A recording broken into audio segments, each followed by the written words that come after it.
உங்க பிசினஸ்ல, உங்களுடைய வேலையில ஒரு வாசல் அடைக்கப்பட்ட மாதிரி தெரியுதா? உங்களுடைய ஊழியத்துல இதுக்கு மேல ஒண்ணு செய்ய முடியல, வாசல் அடைக்கப்பட்டு விட்ட மாதிரி தெரியுதா?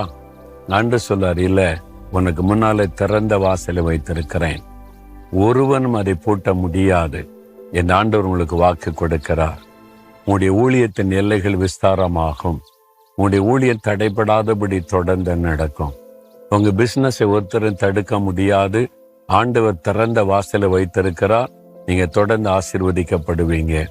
உங்களுடைய குடும்பத்துல, உங்களுடைய வாழ்க்கையில எல்லா பகுதியிலும் அடைக்கப்பட்ட வாசல் திறக்கப்படும். திறந்த வாசலை கர்த்தர் உங்களுக்கு முன்பாக வைத்து உங்களை ஆசீர்வதிக்கிறவர். அவரால் திறக்க முடியாத வாசல் எதுவுமே கிடையாது. இன்னைக்கு கடினமான ஒரு காரியம் அடைக்கப்பட்ட வாசலா இருக்கலாம். ஆண்டவர் திறக்கிறார், திறந்த வாசலை வைக்கிறார்.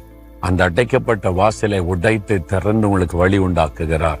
விசுவாசிங்க, ஆண்டவரால இதுக்கு செய்ய முடியும்.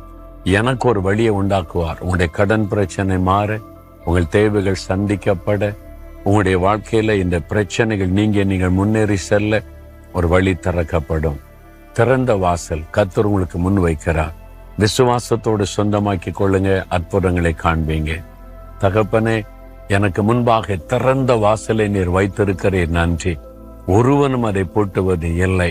நீர் எனக்காக வாசல்களை திறந்து அற்புதம் செய்து வாசல்களை உண்டாக்கி வழிநடத்துகிற அன்பிற்காய் ஸ்தோத்திரம், ஸ்தோத்திரம். இயேசுவின் நாமத்தில் ஜெபிக்கிறேன் பிதாவே, ஆமேன், ஆமேன்.